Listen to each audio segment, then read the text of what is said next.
How's it going, Carter? Oh, it's going well. We've got the doggy here, so she's gonna help out today. Oh, Well, I went ahead and clicked start recording so I wouldn't forget. So we are awesome. good to go there. For everyone who's here, thank you so much for coming live. We are going to be talking about Anki today. We have, I don't know how many final exams your Anki decks have helped me through. But he is going to be telling you guys about studying for the MCAT with Anki. And if I just can go ahead and say that it took me a while to get on the Anki train in med school, part of that was because it was hard for me to learn how to use the software and program. So if you can get this down for the MCAT and continue using it through med school, this is going to be a really good tool for you guys to have. So I will be watching the chat for questions. Carter, do you want us to save questions until the end, or do you want us to interrupt if we have questions? Yeah, y'all can just go ahead and interrupt with questions whenever. So Perfect. that would be the easiest thing to do. And Yeah. without further ado, you can go ahead. Sure, I'll go ahead and share my screen. Okay. Okay, so I've got a short little presentation here, and then we'll go through some of the like practice. I feel like it's the easiest thing to do is like show how to like actually use Anki through like actually working with the software. So this is just a quick little introduction to it. And as she mentioned earlier, the thing that helped me the most was like actually using Anki for the MCAT. So I think that the MCAT's a great chance to sort of learn how to use Anki because it helped me just really hit the ground running in med school. I already know how to use Anki and how to use pre-made decks and like find the cards and all that sort of stuff. So to briefly sum up what Anki is it's sort of like Quizlet, except for it uses spaced repetition. So it uses flashcards, and what you'll do is like it'll show you the flashcard and it'll say like either again, and it'll show it to you in like a couple minutes, or you can hit good and it'll show it to you, maybe in 10 minutes, and then show it to you the next day. And then when you see that card the next day, you'll get a chance to sort of rate it again. And so what happens then is that either you can either say, you know what, I didn't know that, I got it wrong. And so then it goes back to that first step, and then you'll try and get it right again. Or if you get it right on that day, then it'll change that interval from like a 1-day interval to a 3-day interval. And so it sort of builds off of that. So the whole general idea behind Anki is spaced repetition and something called active recall. And like this is stuff that's been like studied really well by like people with PhDs in education. And it's all stuff that sort of just makes like general intuitive sense if you if you think about like how we learn, it just sort of makes sense. But like I've found that like really few people actually do it. And so these are 2 studies that I absolutely love. So in one of these studies, I think they were having students like they're having them learn like rivers and like what state they were in.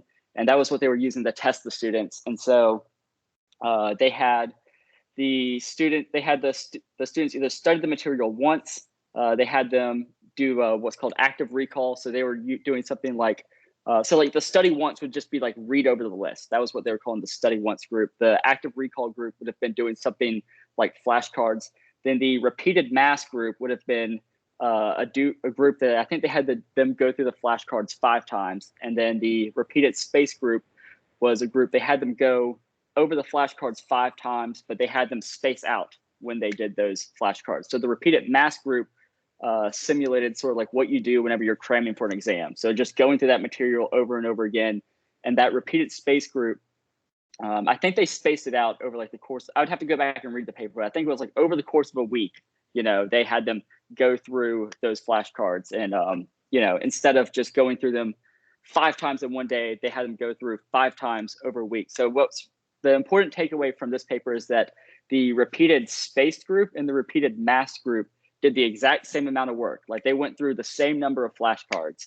The only change that they had was that they, changed when they were doing those flashcards. And you can see a huge difference in the proportion of final recall. And also this does a great job of highlighting like the importance of like active recall. So one of the words that gets thrown around a lot is active learning.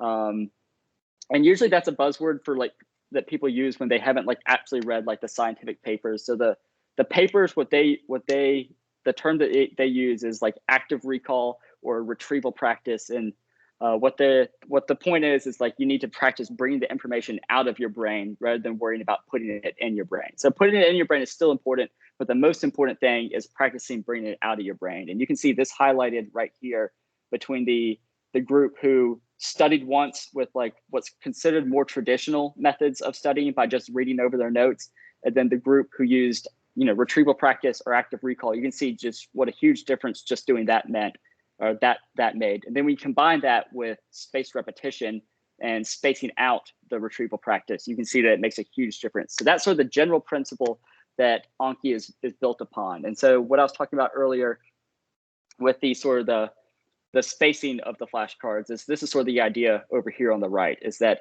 you know, you'll first learn that information and you'll know all of it like right after you read that textbook, but pretty quickly you forget a lot of that information. And so the point of Anki is to interrupt that forgetting curve and sort of remind you of that information. And then as you can see, the slope of that forgetting curves, it flattens out as you get reminded of it more and more. And there's a whole bunch of like papers and stuff I could dive into about like how all of this works. But the point is that and like this is all like intuitive stuff, but like the more you review stuff, the better you remember it long term. So that's the point of Anki, is like it's really good for long term learning. And you know, when I'm saying long term learning, I'm not talking about like remembering something 3 years from now. It's really great for just like even if you want to remember something like at the end of the month or like a couple months from now. But like if you were trying to study for something that's like a week from now, then there's probably more efficient ways to do it. But the great thing about using Anki for the MCAT is you don't have to worry about like, you know what, it's been, you know, a couple weeks since I've looked over like some cell biology. The thing about Anki is it just sort of tells you like, hey, you know what, it's time to review this cell biology concept again.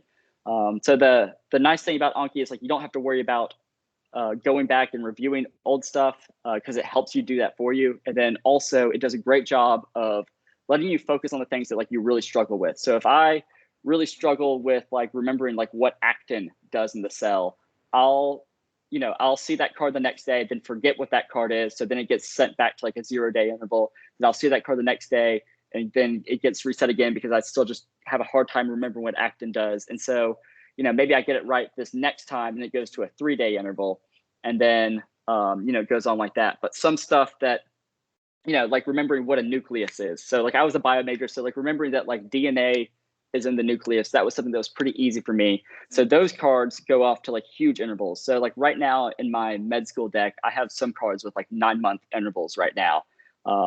And so that's the nice thing about Anki is like the stuff that you're good at, it'll show it to you very infrequently, and the stuff that you really struggle with, it'll show it to you a lot. So with Anki, there's a lot of different settings to tweak, and I think a lot of people get really overwhelmed with the settings early on. And the truth is that the settings really don't make that big of a difference. The most important thing, I really believe that like if you're just using Anki, you're already so far ahead of so many of your peers that the settings really don't matter a whole lot. There's a few small things you can do to tweak the settings to make your life a little bit easier, and I'll go over what these settings mean and then some of the changes that you can make. So we'll start with the thing in the middle. So where it's saying the steps. So this is your settings for new cards, and where it says steps in minutes. That's sort of the steps that these learning cards are going to take when you first see them. So what this is saying is that when I see a card for the first time, if I get it wrong, it will show it to me again in 10 minutes. If I get it right, it's going to show it to me in 1,440 minutes, which is the number of minutes that are in one day. And then 4320 is the number of minutes that are in 3 days. So what this is saying is that if I get it wrong, show it to me in 1 day. If I get it right, show it to me 1 day from now. Now, if I get that card right the next day, it'll then show me that card in 3 days. And then what the graduating interval is that's going to say what's the new interval after I get it right after 3 days. So to go over that again, so what happens is like the general course of things is like I'll see a card for the first time, I'll get it wrong, you know, I'll see it again in 10 minutes. Sometimes if it's a hard card, I'll get it wrong again, see it again and see it a third time in 10 minutes, get it right.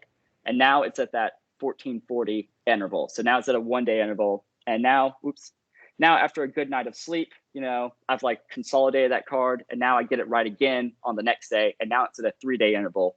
And after 3 days, it now goes to a 7-day interval. And then on the next slide, I'll go into detail about sort of like how this interval works a little bit more. But a lot of this stuff you really don't need to understand if you're just starting out with Anki. The most important thing is really just to like fire it up and start using it. And then you start to, it's one of those things like you really start to learn more about like how it works and like what settings are important when you've been using it for a while. I think like for the first 6 months that I used Anki, I just used the default settings. Like I didn't change anything, and it made a huge difference for me just using Anki to begin with. So if I were starting out brand new with Anki, I would just copy these settings and then start to tweak things as I got along, and then sort of start to understand better like what things were important for me, what things were working for me, what things weren't working for me. And so an important thing, and I'll break down exactly why this is important a little bit later, is you want to set your new cards per day to 9,000 to just the max. So that's like as many 9s as you can fit in there. And for your reviews over here in the third picture over here, you want to set your reviews per day to 9,000 to 999. So you want to max both those out. And because the point is because you want to be, for your reviews, you want to do all of your cards that are due each day. So going back to those learning cards, I'm not just learning the one card that's going, to a 1-day interval. Usually, so like for med school, like usually I'm learning to like maybe 100 new cards in a day. And so all of those 100 new cards are also going to show up tomorrow and the next day. And so I want to be able to do all of those reviews. So the whole point of Anki is to keep up with those reviews over the long term. Otherwise, they'll build up, and then you start forgetting stuff and that sort of stuff. So Anki works as long as you keep up with it. And even if you fall behind, there's ways that you can catch up. But that you really want to try and just keep up with all the cards that are actually due that day. And then all of these other settings, I really wouldn't worry about too much. And the max interval is one that I see a lot of people worry a whole lot about. And the max interval really doesn't matter a whole lot because easy cards, they'll go off into the future and you won't see them for a really long time. But the more difficult cards, you're not going to have to worry about them hitting that max interval anyways. So I think when I was studying for the MCAT, I set the max interval for 90 days, but it really doesn't make a whole lot of difference. Just going back to like what I just said, that like the cards that you have a hard time with, you don't really need to worry about because you're going to see them a lot because you keep missing those cards a lot. The cards that you don't have a hard time with, those are going to go to a big interval, and you don't want to waste time doing cards that you already know. And especially for the MCAT, an important thing is like Anki is really important, but you also want to be doing practice questions. So you have to strike a balance between doing a ton of Anki cards versus practice tests and practice questions. So all the time that if you're spending 8 hours on Anki every single day, those are hours that you could be using to do practice questions and practice tests to apply that information. So Anki is really great for like getting stuff into your head, but it's also really important to like practice taking that stuff out of your head and applying it in practice questions. And then I'll explain this setting a little. This is easier to explain when I have like an actual card pulled up, but there's some cards that you can make that are like basically like fill in the blank cards. And what you can do is I could say like, okay, water is wet. And I could make the card say blank is wet. And I could also make I could make that same card say water is blank. And what checking this box does is it means that on the same day, I won't see the card that says, what checking that box does, it makes it so that I won't see the card that says water is wet or water is blank on the same day that I see the card blank is wet. I know that doesn't make a whole lot of sense over words, but I can show you using like actual cards what the actual application of that is. And then this last setting over here on the left is what happens whenever you miss cards. So I have it set to just basically repeat the same steps as what I was learning the cards, except for now the minimum interval and the graduating interval basically mean the same thing. So once I get it right on that 3-day step, now it's going to go to 5 days instead of 7 days. And once again, you really don't need to worry a whole lot about the settings. This is really only for someone who's like been using Anki for a while. That if it is perfectly fine to just like start using Anki right out the gate. The only problem with using Anki right out the gate is that they cap your new cards per day at 20, which if you're like just learning like Spanish for fun, that's not a big deal. But if you're, learning something like, if you're studying for the MCAT, you have a date you need all these cards done by. And so 20 cards per day is not going to cut it. So now we're going to touch on something that's referred to as ease hell. And this sort of explains why there's all these multiple learning steps right here. And so the default settings for Anki have a learning step of 1 and 10. So what that means is that if I see that card the first time and get it wrong, I'll see it again in 1 minute. And if I get it right, I'll see it again in 10 minutes. Then if I get it right again, I'll see it in 1 day. And in my experience, that 1 minute interval, all it's really doing is just testing like your really short-term memory. And I found that 1 minute interval to not really be that helpful. And that, it's just a more, I found it to be a better use of my time to just get it right once on the first day, get a good night of sleep, let everything sort of consolidate in my brain, and then come back and study it tomorrow. But the important thing is that, each card has something called an ease factor attached to it. So going back here, we see that the starting ease is 250%. And why that's important is because Anki uses an equation to calculate what the next interval will be. So if I take a card with a 7-day interval and I hit good on it, so the green button, it's going to take the current interval, which is 7 days times the ease. And so that's going to be the current interval times 250%, so like 2.5. And that's going to be like, I can't do that math right off the top of my head, but it's going to be close to like 15 or 16, maybe 18 days. So it's going to be, I think it's going to be like 16 days. I don't know.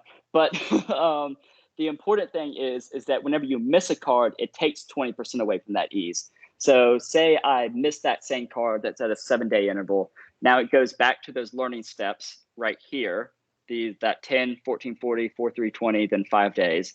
And then after that, it's going to be at a 5-day interval, and then it's going to use that same equation of the current interval, which is 5 days, times the new ease, which is going to have 20% subtracted from it. So it'll be 2.3 times 5. So like a little bit over 10 days will be your new interval. And the reason why that's important is because you can get into a lot of trouble if you don't just trust yourself and if you hit hard a lot, because you can see that hard subtracts 15% from the interval each time. So you can end up in a situation where you're seeing cards way too frequently and getting overwhelmed with the amount of reviews that you have just because you're not trusting the Anki algorithm and you keep hitting hard or keep hitting again on cards that you pretty much knew, but you weren't like super confident on.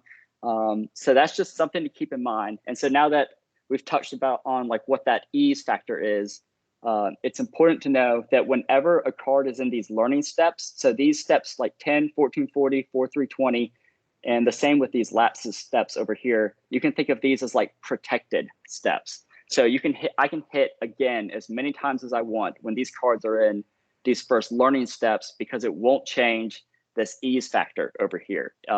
It just treats it as a normal card. So the reason I like that a lot is because by the default settings, as I mentioned earlier, the default settings are to have a 1 minute step, a 10-minute step, and then it graduates to a 1-day interval. And so that means that all I did was get it right the first time I saw it, and then get it right like in 10 minutes. And then now the next day, if I hit wrong, it's going back. It's going back into learning, and it's also got a minus 20% penalty. So I feel like for me, I haven't really learned something like in the first week. I usually need like I usually feel that like about after a week is when I've like fully sort of like internalized something. And so for that reason, I really like to have those first couple of learning steps protected, because that means that like I can be honest with those cards and not have to worry about affecting that ease factor on those cards whenever I hit again or hit good. And then also the easy button, it's just sort of like the opposite of the hard button. It adds a 15% interval. And I would, so some people get really confused about like, when should I hit hard? When should I hit good? When should I hit easy? And if a way you can play it safe is just always hit either again or good if you want to. So like one thing I do a lot is like, if I would be absolutely shocked that my answer to the card was wrong, then I'll hit easy. So that's sort of like what I use. But for the most part, I either just hit again or good, and then sometimes easy, but pretty much never I hit the hard button. So we'll go into, in just a second, I'll show you guys how to actually make the cards and create decks and that sort of thing. But there's 3 different card types that I think are really super useful. So there's the basic card type, which is just your traditional front and back flashcards. So I could say like, what is water? And then on the back, I could say like H2O, or using the example from earlier, I could say wet. And so the close, that's sort of your fill in the blank flashcards. And that would be like that example we were talking about earlier, where we have blank is wet, or we could say water is blank. And then finally, you have what's called image occlusion. And I'll show you an example of what those cards are. But basically, you can take a picture and then block out certain parts of it. And so it's, in med school, it's a great way to test yourself on anatomy. But for the MCAT, it was something that I used to test myself on a lot of like the biochemical pathways. So it would be just like you like take a picture of something and then just cover up one bit. And so you would be, you would be looking at like, okay, what is this missing step in glycolysis right here? And so I'll show you guys some examples of exactly what that looks like. But it was something that I found really helpful for memorizing all the like metabolic pathways and stuff that you have to know for the MCAT. And then there are some principles that you want to follow whenever you're making good cards. And I think that making good cards is one of the like toughest skills to learn when it comes to Anki. So like just learning how to like start up Anki, learning how to like create cards and all that stuff, and like mess with the settings, all of that is important. But it's also really important to learn how to make good cards. And I can show you some examples of what good cards are and what bad cards are. So when I first started out with Anki, I was making some like really bad cards where like I would just take like chunks of a textbook and just add these closed deletions throughout. And it would be these super long cards where I'd be having to recall like 10 or 12 things. And that's pretty much like the opposite of what you want to do.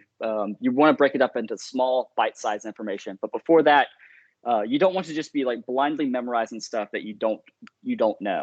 And so that's why I have that first bullet point of like, you want to learn stuff before you memorize it. So that means like, you don't want to just start doing flashcards from the Anki deck and then go and read Kaplan. What you want to do, and I'll show you all how to do this in a second, is you want to go and read a chapter from Kaplan or whatever other book you want to use. And then you want to go into Anki, and then you can unsuspend, you can suspend and unsuspend cards based on what you've read and what you haven't read.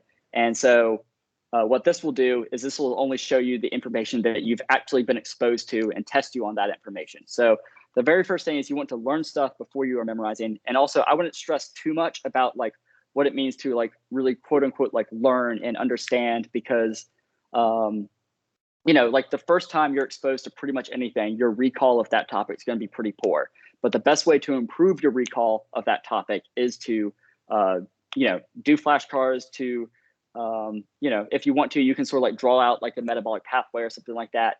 But like, you don't have to have mastery of that topic before you move on to Anki. You just need to have been exposed to that topic in some way beforehand. So like, I just want to stress that again, like you don't have to like have like absolute mastery of the topic and perfectly understand it, then do Anki. But you do need to have like sort of like, you want to have like at least seen like what glycogenolysis is and like what a cell is, and that know that there are different parts of the cell. And then you can worry about using Anki to like really figure out like, oh, this is what a lysosome does. This is what a peroxisome does. These are the difference between these sort of things. But you don't want to just like dive in and start just memorizing like random organelles and then start memorizing like stuff about like, I don't know, like glycolysis or glycogenolysis. So one other thing is, this is something that I learned very late in my MCAT studying, but it's something that I use in med school now all the time.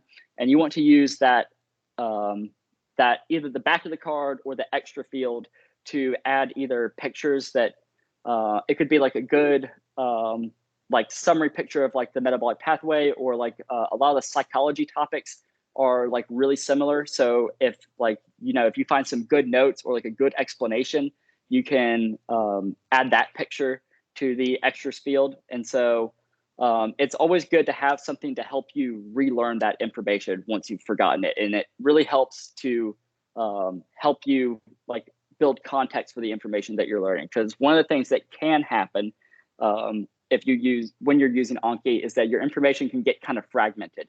So whenever I was going into like tests that I'd used Anki to study for, I'd walk in there feeling like I don't really know anything. Because if you had asked me like, tell me everything you know about hypothyroidism, like I wouldn't be able to do that right off the top of my head. But if you have to remember, like you're studying for a multiple choice exam. You're not studying for like a stand up in front of the class and give us a presentation on hypothyroidism, or tell me every single step of like how this protein is made or something like that. Like really like for the MCAT and for med school, like a lot of times you're just sort of like learning buzzwords, or you're learning really like, all you need is just a little bit of a prompt, and then like that information comes back to mind. So I found it's really helpful to have that extra field, have some summary information in there, so that when you forget stuff, you can go back, reread that, and understand it. And also, I find myself sometimes like making connections between different topics,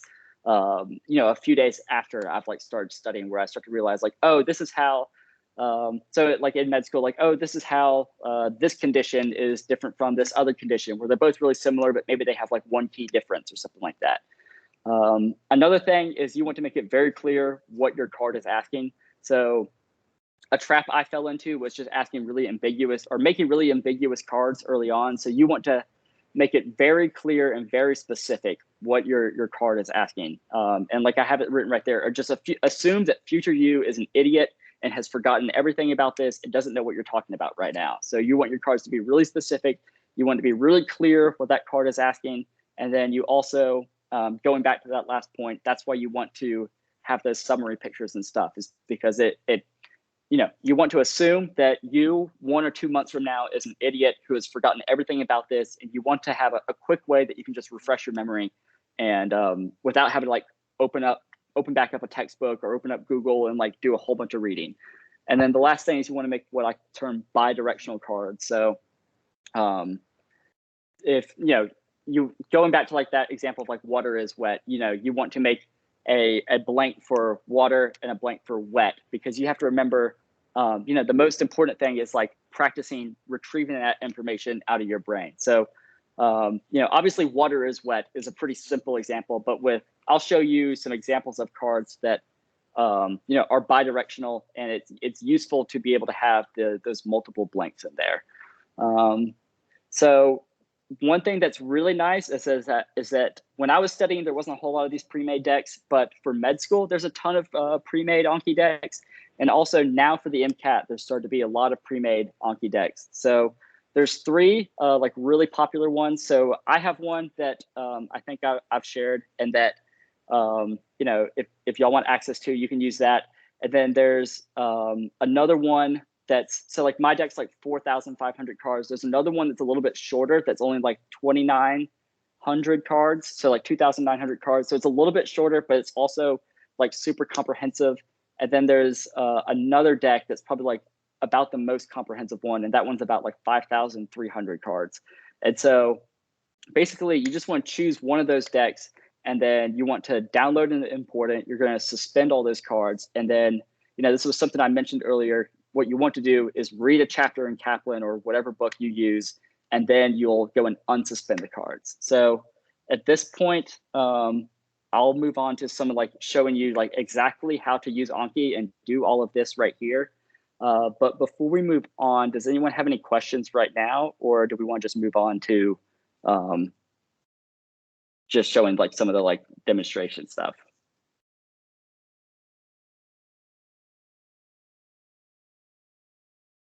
All right, well, I'll take that as a no. So when you start out, your Anki will look pretty much like pretty close to this. I have a couple add-ons that like you don't really need to worry about, but how you'll actually install, or how you'll actually import So actually, first things first is like you'll want to go to the Anki website. So if you just Google Anki, it'll take you straight to the Anki website, and you actually need to download Anki. So that's number one. The first thing you want to do is you actually want to download Anki, because none of it will work if you don't actually download it. So you want to download Anki. So after you've downloaded Anki, you can go to import file, and then in your downloads folder, you can open up. So this is my Anki deck for the MCAT that I created. So I can import that deck. And now, let's see here. Okay, so now it added all these flashcards here. So this is my Anki deck that I've created. You can see that I just imported it, and there's 4,536 cards. So what's a real common thing that I see people do is just say that like, okay, well, there's 4,536 cards. I'm planning on taking the MCAT, I don't know, in 90 days. And we'll just say like 4,536 divided by 90. They say, okay, I just need to do 50 new cards a day. And that's not the most efficient way to actually approach this. There's actually a way more efficient way that I'm going to show you.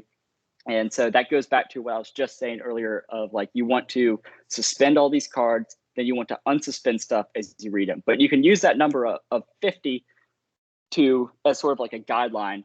But so for example, in med school, like right now, so for me, like Wednesdays are like my busiest day because I have something in the afternoon that takes like 4 hours. Then Thursdays are also kind of a busy day for me. And so I can't do the same number of new cards every single day. That if I was going to try and do, I don't know, 100 new cards every single day, there'd be some days that are just super chaotic, and then some days that are just super chill because I have more free time. What you want to do is work around your schedule and say like, you know what, Tuesdays I have a ton of free time. That's when I really want to try and get through a ton of new content. And then, you know, just not get through as much new content on Wednesday and Thursday because those are days I'm really busy. So what you'll want to do is open up. So right here, these are the decks that we have. You can see that this little plus over here, this is sort of like a little toggle thing. So all of these are sub decks right here. And if you go under here, these are all broken down by chapters in Kaplan and then like the subheadings in Kaplan. So that's how you can sort of like navigate the deck. But what you'll want to do is go to browse up here. And so that pulls up this menu. And so you can see over here, we have a little toggle that says decks. So this will show us all of our decks right here. So there's that On King deck that was on the main page. Here's the Ben's King deck, which is right here. So you can see all that stuff that's there on the front page. But what you'll want to do is click on this deck. Then you want to hit Command A to select everything. And then you'll hit toggle suspend, which if you're on Mac, that's Command J, or it'd be like Control J on like a Windows. So now that we've done this, we'll close out of the browser. And now we go back here and we see that we have 0 new cards due today. And so what we'll do now is say I just went and read the chapter. We're just going to say I didn't go in order. We'll say I read the chapter on transcription in Kaplan just now. And so I've now gone and read that chapter on transcription. I'll now go into the browser and I can go to, this deck. I can go to biochemistry.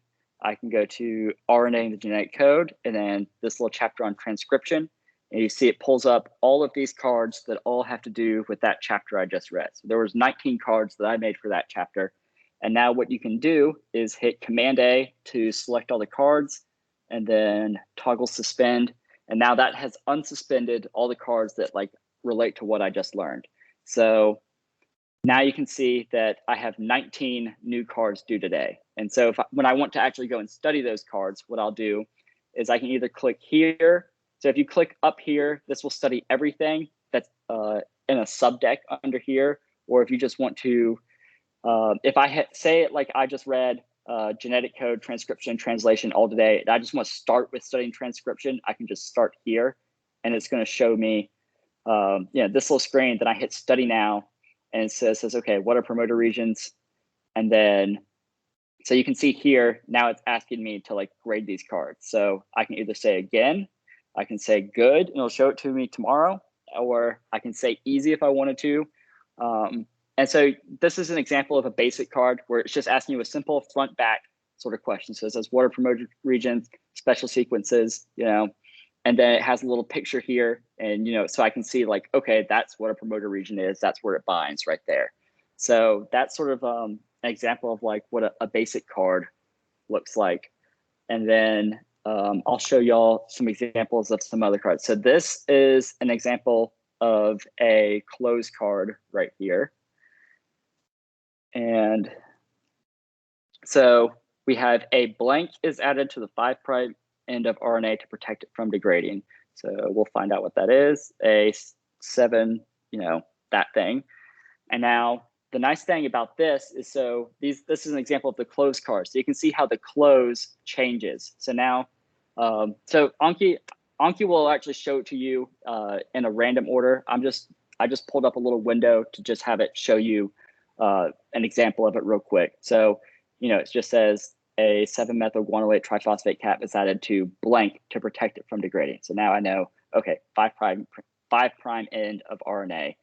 And then the final one is, so like what this card has done. So going back to like talking about breaking cards up into, small discrete facts, and also breaking it down into, what I use the term bidirectional cards. So example of a bad card to make would just be like, describe the process of transcription, because I don't know all the details off the top of my head, because fortunately we don't really have to know that in med school.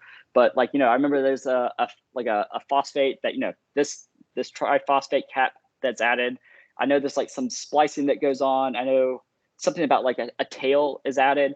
And so if I had that as a card, that would be an example of a bad card, because it's asking me to recall a whole bunch of different things. And what can happen is you get in this situation where you recalled everything except for that, like maybe it was like a 7-methyl-guanylate triphosphate cap. And you're sitting there going like, I knew it was a something triphosphate cap, but I just spent like 45 seconds recalling all this stuff. And this is the one small detail that I missed right here. And so the nice thing about the closed cards is it lets you focus on the specific part of this little bite of information that you have a hard time remembering. And let's see, so going back to here.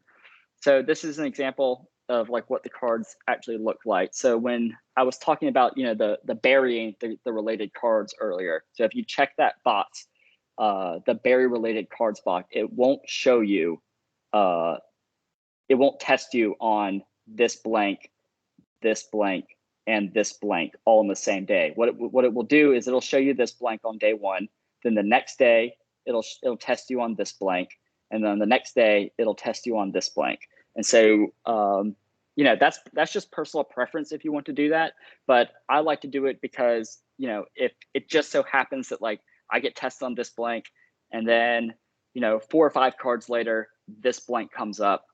I find that it's really not testing my memory all that great. And it really doesn't make that big of a difference if I'm seeing that card like 1 day later.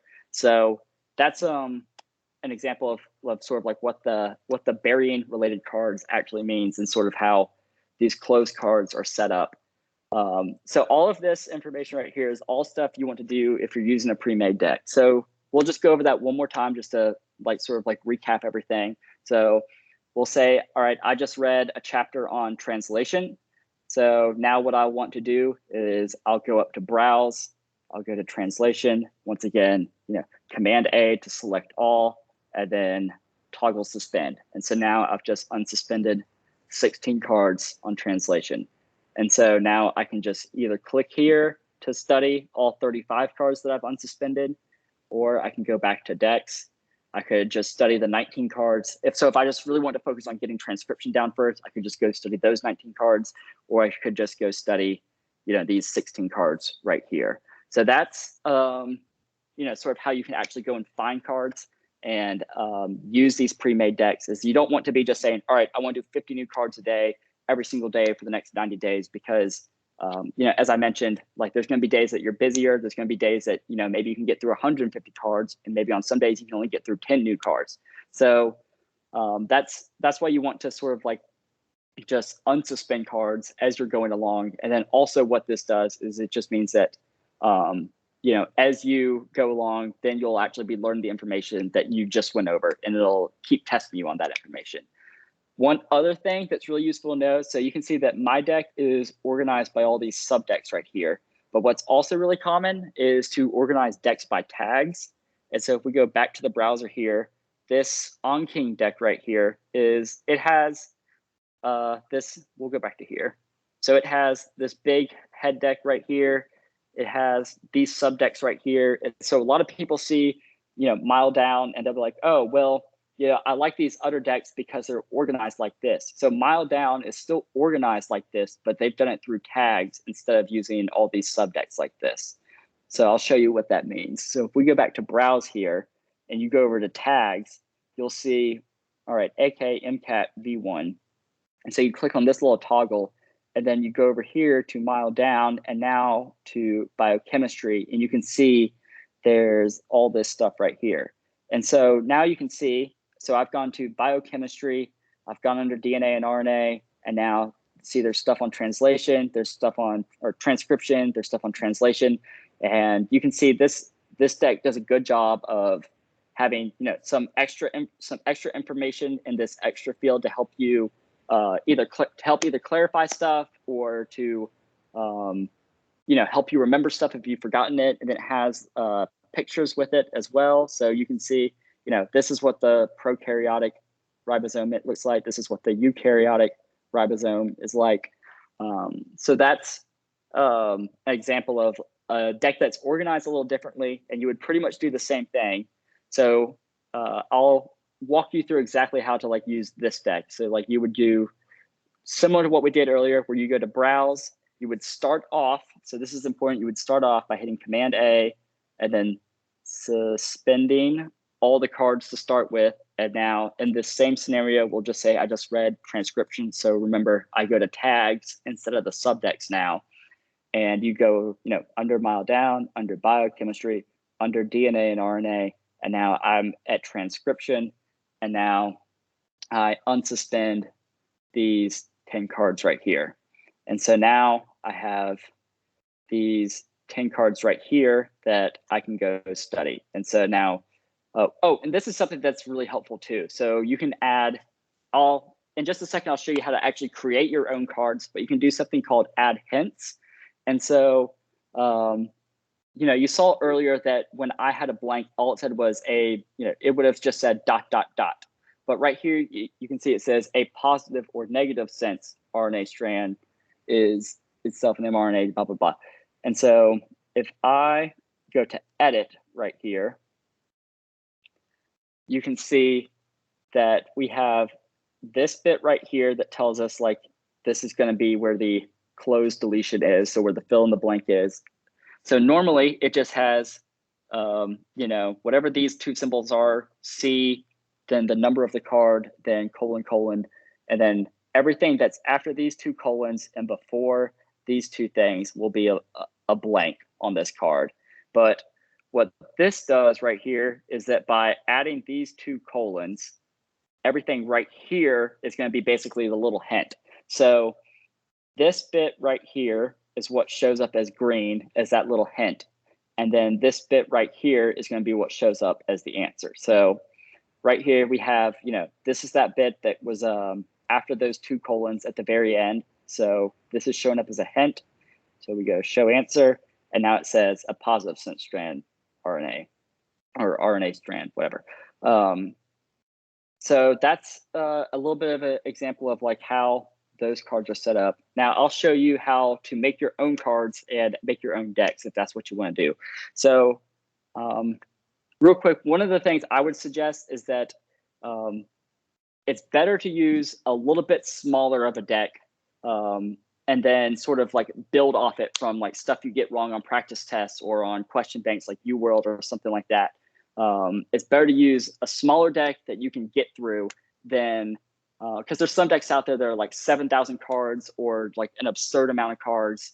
And you don't need to do that many cards to do well in the MCAT. It's much better to use a smaller, more manageable deck and then build off that deck using cards that you create from stuff that you got wrong. So if you want to create your own deck, you go to right here, and then you can just say my MCAT deck right here. And so now we have my MCAT deck. And if I want to create subdecks like all of these right here, you need to go to create deck, and then we'll say biology. And so now what we can do is we can click and drag this underneath here. So now this is underneath here, and you just repeat this process over and over again. So we'll say the cell, and now we put it under here. And so now we have all these little subdecks right here. So if I want to actually create a card, so if I want to, I've been reading the chapter in Kaplan on the cell, I will click on that subdeck that I want to create cards in. And so then I go up to add. And now this brings up, so I have a ton of different note types, but so it'll start off by just showing you basics. So this is just the front and back, your normal. So we'll say like, what is the nucleus? Question mark. And we'll say where the DNA is stored.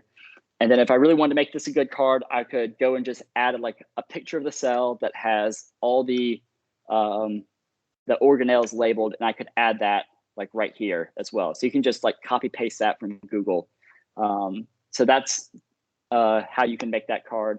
And then what you can do is you can add tags right here. So if I wanted to organize my cards like that Anki deck is organized, I could say MCAT.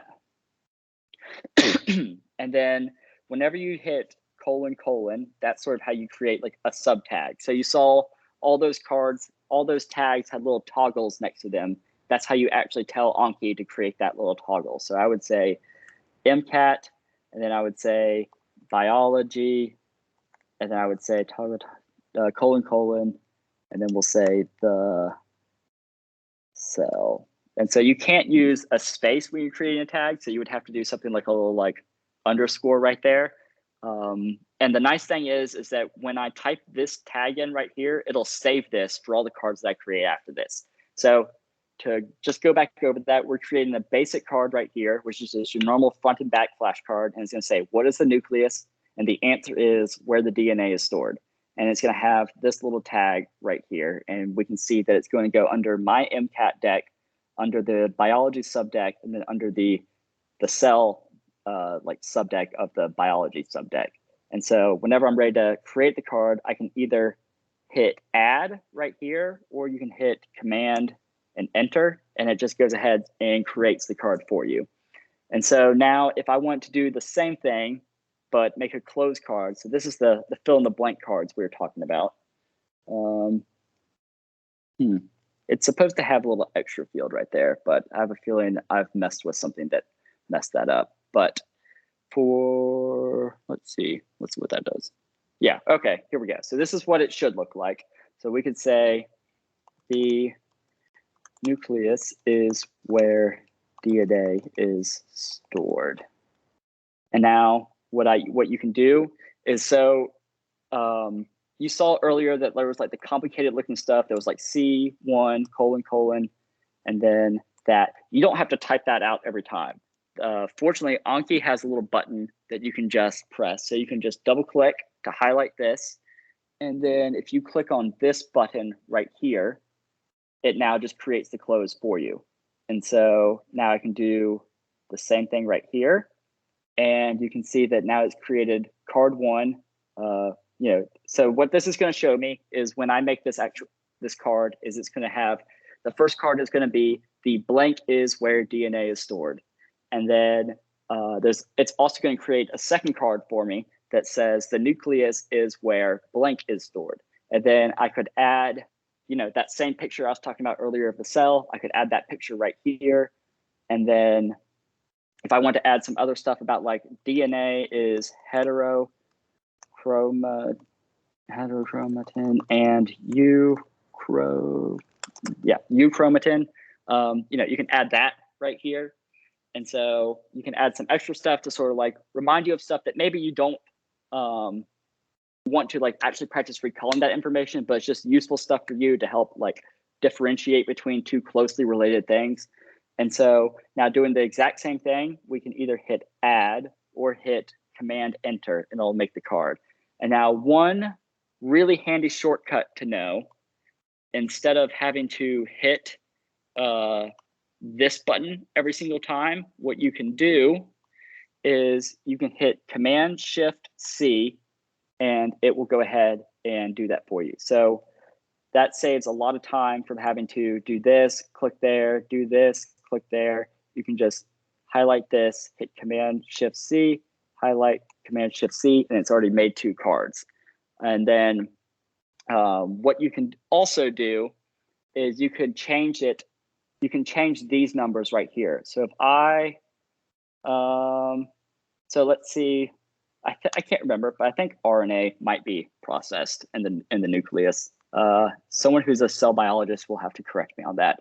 But if I want to make a card that said the nucleus is where DNA is stored and RNA is processed, what we can do is we can now add another closed deletion using Command Shift C. And so this card is now going to have 3 cards that say the blank is where DNA is stored and RNA is processed. The nucleus is where blank is stored and RNA is processed. And then it has a 3rd card that says, blah, blah, blah, and blank is processed. But one other thing that you can do with this is you can also change the number that's right here in front of the C. And what you can do is change this to a 2. And so what this will do in this case is it'll show me the nucleus is where blank is stored and blank is processed. So if you have maybe, maybe if you feel like one of the answers is a giveaway to another answer in your question, you can use that trick to have it blank out both at the same time. So that's something sort of handy to know. And I can show some examples of some cards like where I've used that. But once again, so we hit Command Enter to make those cards. And now, we'll close that. So now going back to here, we can see that we have my MCAT deck, we have biology, and we have the cell. If I just go click here and hit Study Now, you can see now these are showing up. So if you hit spacebar, it'll flip the card over for you, and then you can use 1, 2, 3, or 4 to select one of these right here. And so I hit 3 because I know I got it right. And then, so now this is the example of these closed cards that we just made. So just for the sake of demonstration, we'll say I got this one wrong, and I'll hit 1. And now it's showing me the nucleus is where blank is stored and blank is processed. And so going to the editor, if we go back to this, and then we hit close, now you can see how changing that 2 to a 3 changes the card. So, and you can always just go and change that back. And so, we'll say we got this one right. And then this is a thing that can happen if you're using that, if you're changing. So what this card thinks right now is that it still thinks that there's a C3 attached to this card, but I've deleted that C3. And so what you can do is, so a lot of people will see that and think that like their Anki is broken, but all that's happened is if you go into here, remember I had C1, C2, C2, and I changed this to C3, which created this card right here. But the problem is that because in the text right here, there's no C3, Anki thinks this is just a blank card that doesn't exist. So that's why you get this weird message that pops up that says no close found on card 3, either add or close or use the empty cards tool. So, whoops, we can fix that pretty easily by opening Anki, and then you go up to tools and then you just hit empty cards and then delete. And now if we go back in here, we can see that that closed 3 has been deleted. So if you see that say something about like empty card, yada, yada, it doesn't mean your Anki is broke. It just means that what we just went over right there is what happened, that there's just a blank close somewhere. And then one final thing I'll show you is how to use image occlusion. So image occlusion is something that's super handy. So it's something I use all the time. and without getting like too much other stuff that's like way beyond what y'all need to know, there's a whole bunch of add-ons you can install in Anki, and image occlusion doesn't come with Anki. So you can see I have a lot of add-ons installed, but if you can just Google image occlusion enhance for Anki, and then actually we'll just show you how to do that right now.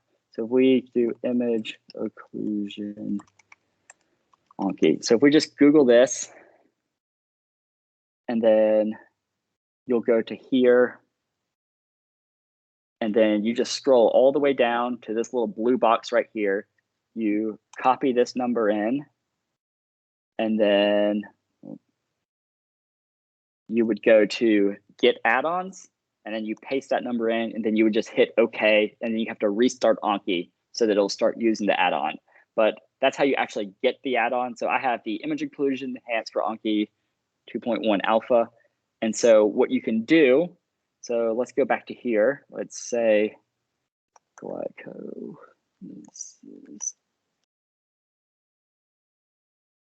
So if I wanted to memorize glyco, let's find, this is a decent image. So we could go copy image, go back to here, and we want to add this to our deck. So we would go to add, and now this is the little image occlusion button. This is how you would actually create that card. So you can either press this button or you can press Command Shift O, and it brings up this. And so you can see we have the image that we just copied from the internet. Let's make that a little bit bigger and then zoom in. Okay, so this zooms in and out over here. So we've zoomed it in so we can see it well enough. Okay, this looks like it's the last few steps of glycolysis, but if you had the entire thing, what you could do is now you have these little guys over here and this right here. So right now it's selected on this tool for us. And what you do, which is super cool, is you do this, and now it blocks out this. We'll just do this. We'll do this right here, this right here. We can do this right here, block this out, block this out. And so everything that I've blocked out it's going to show me at some point. And there's two really useful things you can do here. So you can see down here, there's a button that says hide all, guess one. So that one's more useful for something like anatomy, where you could take a picture of like the heart and then occlude all of the labels on it. And then you could hit hide all, guess one, and it would highlight like the left atrium. And you would have that little tag covered, and you would say, okay, that's the left atrium. Then you'd hit flip. And I'll show you exactly what that looks like in a second. But with this is something we might want to do, hide one, guess one. So instead of hiding all of these at once and then just testing you on one of them, it'll hide one at a time and test you on it. So you would be tested on. So what that would actually look like is, we'll go ahead and delete all these, is if we did hide one, guess one, is it would just show a single blank right here, and then it would show everything else clear, and you would just be trying to recall what comes after dihydroxyacetone phosphate and before 1,3-bisphosphoglycerate. So just for completeness, we'll go ahead and finish this up right here. So right now you can see we have all of these things blocked out.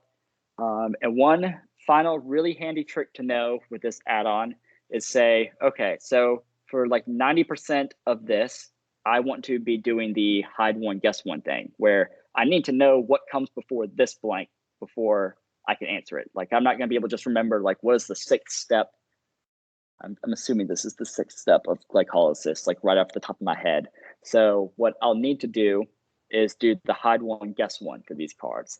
But for something like this right here, where it has the 2-phosphate, 2-NAD plus coming in, and the 2-NADH coming out, it'd be a bit of a giveaway if I did hide one, guess one for these. So what's really cool is you can use this little arrow to click and drag these around. But you can also use this little arrow to select this. You then hit shift and click this right here. And then you go up to here and click this button right here. And what this does is it groups these two together. So now it treats this like it's a single occlusion. And I'll show y'all in just a second what that actually means and why that's so helpful. So we'll go ahead and hit hide one, guess one. And you see down here, it says 3 cards added. And so you can see that like nothing changed on the screen other than that it said the 3 cards added down here. So you don't want to just keep hitting this button over and over again because it adds cards each time. So all you do is you just go hit close now. Now we go back to our deck. So you can see we have these 3 new cards that we made. We go to study now. And so this is how it's going to test you is you have this, this big guy right here. So it's asking what comes after this, before this, and then you hit spacebar to flip it over. And it says, you know, this is the answer. And so you just treat it like a normal card like that. And so we'll say, all right, yeah, I knew that one. Okay, I didn't know that one. And now this is what happens when you group the elements together is it tests you on both of these at the same time. And so just to go back to what I mentioned earlier, if you did the hide all, guess one, what it would do. So hide all, guess one, it would block out the G3P right here, or it would have the yellow bar over this, it would have a yellow bar over this, and now this part would be red and highlighted. So if you're doing something like anatomy, which really isn't relevant for the MCAT, but obviously for med school it is, the image occlusion cards are amazing, but doing the hide one, guess one is really helpful for these sort of pathways, especially once you start using the grouping elements together. So to just go over that one more time, if you do the hide one, guess one, it's going to test you on one thing at a time, but you can group elements together like I showed y'all just a second ago to test you on like more than one thing at once if one of those things is going to be a giveaway. So I think that's everything that I can think of to show y'all, right? Let's see, is there anything on here that I feel like I'm leaving out? I don't think so. So I feel like I've definitely talked a ton. I realized that a lot of that was probably like kind of overwhelming, and that you know, the most important thing with Anki isn't to feel like, okay, I 100% understand Anki, then I'll start using it. Like when I first started using Anki, like I could barely do anything. Like I could like make a deck, I could make like the basic flashcards, and that was it. So like the most important thing is to like just get started with Anki and like start messing around with it. And what happened with me was like, what would happen is like, I would be like, how do I find my cards in Anki? Because I couldn't even figure out like how to like actually just like go to the browser and find my cards. So I literally had to Google like, how do I find my cards in Anki? And you know, there's enough stuff on the web to be like, you go to the browser and then you look under the browser and look under decks and that sort of stuff. So that would be like my biggest piece of advice is like, just don't worry about like absolutely mastering Anki and like feel like you absolutely understand everything we went over, because I just went over a ton of stuff, and Anki has a ton of stuff that you can do with it. But the most important thing is like, hopefully now you can at least just get started with it. And then, you know, what will happen is like, you're like, okay, I want to, like, now you know that like the closed deletion cards exist. And so now you can say like, you know what, I want to go back and make one of those closed deletion cards that Carter was talking about. Now, then you can go back and like reference this video and figure out how to make those cards. The same thing with like the image occlusion cards and like how to like install add-ons and that sort of thing. So that would be like my biggest advice is just to get started with using Anki. I know I just saw a question a second ago. Yeah, could you use Anki for pre-med courses? So yeah, I used Anki. I started Anki my sophomore year of undergrad actually. And so that was, it was amazing. It was actually, so like, I've heard some people, like when I tell them like I started Anki in undergrad, they're like, you were a psychopath. But for me, it was actually, I feel like it actually made undergrad way easier because I never had to stress about final exams ever, because all I did was, you know, I'd make my Anki cards for the first exam, and then I would keep up with those cards after that exam passed. And then I would, you know, make my cards for the second exam, and then I'd keep up with those cards. And the nice thing about Anki is like what I was talking about earlier is like, as you keep getting these cards right, the intervals get bigger on these cards. So I would have, you know, cards that are like 2 or 3 months intervals that, you know, I had made at the very beginning of the semester. And so going into the final exam, all I had to do was just keep up with the Anki cards I'd been doing. And, I would study for the exams just because like, you're like, man, I really don't want to mess this up. But, realistically, I could have walked into most of those exams, like really not having studied a whole lot more than just having kept up with the Anki cards I'd been doing. So you can definitely use it for your pre-med courses. And I really recommend it, especially since you can use that as almost like practice for getting good at Anki for the MCAT, because that's pretty much what happened with me. Was like, I used Anki for my undergrad courses, then figured out like this would be perfect to use for the MCAT. So I was already pretty good at Anki by the time I was using it for the MCAT. But then when I was studying for the MCAT, you saw I made over 4,000 cards. So just by making over 4,000 cards, that's how I like got good at using Anki, because you run into problems and you need to figure out how to solve those problems. And so then you have to look stuff up online or find like YouTube videos that show you how to fix that problem. I will say that there are some subjects that Anki is better for than others. So like psychology or biology, those are subjects Anki is like absolutely amazing for. Chemistry and physics, it's still useful because you can like make cards that are like, what is the equation for blank? So you can make those kind of cards, but like the most important thing usually with chemistry and physics is to just do like a ton of practice problems. But if you wanted to, you could like so like in my Anki decks, what I would do when I missed like certain chemistry and physics problems is I would just sort of make a card that prompted me with like, given X, Y, and Z, how do you find this?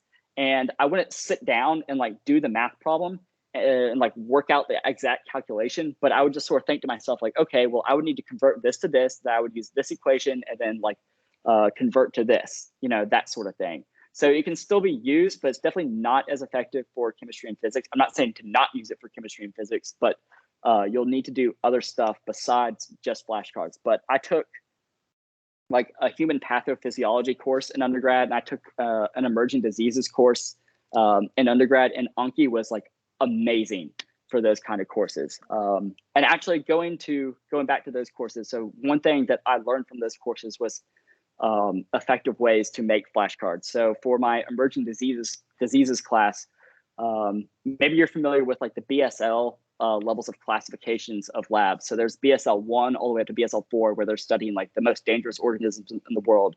And for that class, we had to memorize like the criteria for each BSL level lab. But the thing is that these tests were multiple choice tests. And so what I realized was like, I don't need to make a card that says, what is the criteria for BSL level 4 labs? What I had to be able to do was recognize that if prompted with like, this lab has sinks, I need to realize that's a requirement of BSL 2. Or like, this is a lab that you have to like shower before you go in and out of. That's a BSL level 4 lab. And so what I would do is I would create a card that says a BSL blank, and then put 2 lab requires sinks. And then I would do that for each of them, because with the BSL labs, BSL lab 4 has to have all the requirements of a 3 and a 2 and a 1. So as long as you just knew the like, this is this is something that is like the highest level. Actually, I feel like I'm going to explain this poorly now, but like you didn't have to be able to list all the criteria for a BSL 4 lab off the top of your head. You just had to be able to like recognize the things. You didn't have to be able to like list it all perfectly. So how do you make sure you get through all your cards in time for the MCAT and test? So that's why you want to, that's like going back to those settings. So remember I said that the default settings on Anki is that by default, it will only show you 20 new cards a day. And so that's something like, no matter what, like you can leave all the other default settings as they are, and like it really won't make that big of a difference. But like that's the one setting you absolutely have to change, is the number of new cards per day and like the number of review cards that it's going to show you per day. So what you'll actually, I think I forgot to show you how to actually change the settings. Oops. So here we go. So to actually change these settings, this is how you do it, is you go to this little guy over here, and this is where you actually change those settings that I had on that PowerPoint. So you would change the new cards. So right now it says default, but that's because I've changed the default settings, but you would change this from the default would look like this and like 20, and you would change this to just as many nines as you can fit. And then if you want to use the settings I recommended, you would just type them in like that. So, and then you hit OK, and it applies it. So each of these subdecks, if this is like really getting into the weeds and like you don't need to worry about this, but like each of the subdecks can have their own settings. So if you have a problem where like you say, I have set my settings to 99999, but it's only showing me like 20 cards in this deck. I don't get why that's going on. What you have to realize is that you can change. So right now we have this deck is the options are set to default. And this is another set of settings that are on this profile right here. And so you can see that there's a different number of new cards, different steps.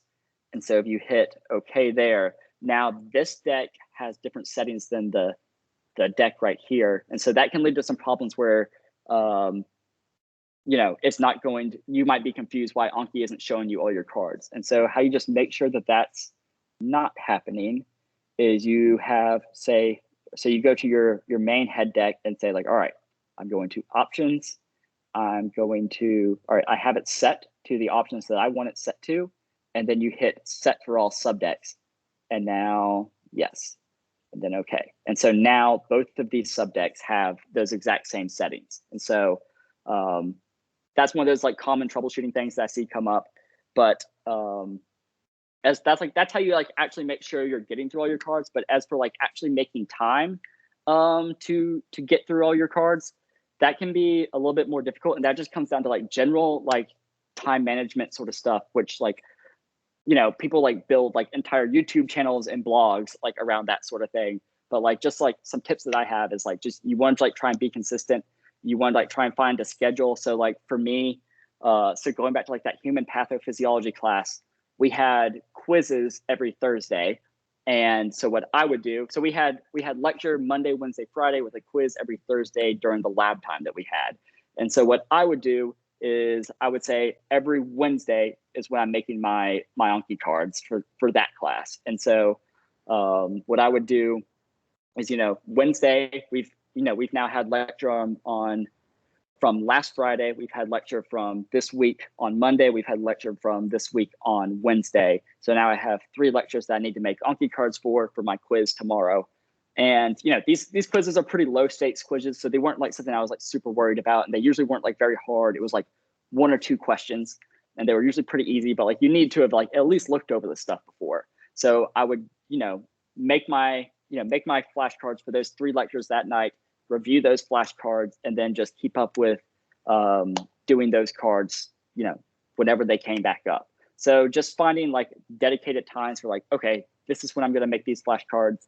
And just, it's like a lot of just like sort of like general good time management stuff. So like having a good schedule, when you're like what's like really common is like what's called the Pomodoro technique. And like, I don't sit there with like a timer that says like, all right, after 45 minutes, I'm getting up and taking a 15-minute break. Like for me, it's more of like, okay, you know what? I've been sitting here for a while. Like I can feel I'm starting to drag. So like, I'm going to get up, I'm going to go like take the dog on a walk. Maybe I'll go work out, that kind of stuff. But like now I'm now talking about like sort of just like general good studying advice. So just in order to make sure you get through all your cards in time, you want to, one, have like that new cards per day, like maxed out. So that way you're getting through all your new cards, and you also don't want to put off making a whole bunch of new cards. So like if I were to delay like the entire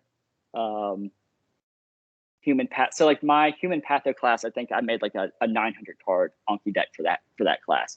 So like if I was going to delay making cards until the exam every single time to like the week before the exam, then like it's gonna be really hard. So if we have 900 divided by 4, whatever that is, if we have that many, if I have that many, so we'll say, what's that like? This is why I'm in med school and not engineering. So 225 cards to make for each test. So if I'm going to try to make 225 cards and study them in 2 or 3 days, like you're going to have a pretty bad time. So like that's one of the important things is like you know, like I said, it's not like you have to be every single day making a little bit of new cards, but like you definitely don't want to fall too far behind. So if we're assuming, so like 225 divided by 4, so that means I was making about like 50 flashcards a week for that class, which isn't, you know, it isn't an insane amount, but like if I'm going to try and do that in 2 or 3 days, you know, that's not going to be very, very fun. So like that's, you know, I guess that's just like one of those like habits that like really builds over or translates well to med school as well, that like you want to be doing like just a little bit every single day. And that, you know, as long as you like don't fall far behind, it's really not that big of a deal. You can fall like just a little bit behind and still be okay and catch back up. But like if you fall really far behind, it's really going to hurt to catch back up. So hopefully that answered that question. Are there any other questions on anything that like I've covered that like you want to go back over, or any other questions that you have about Anki?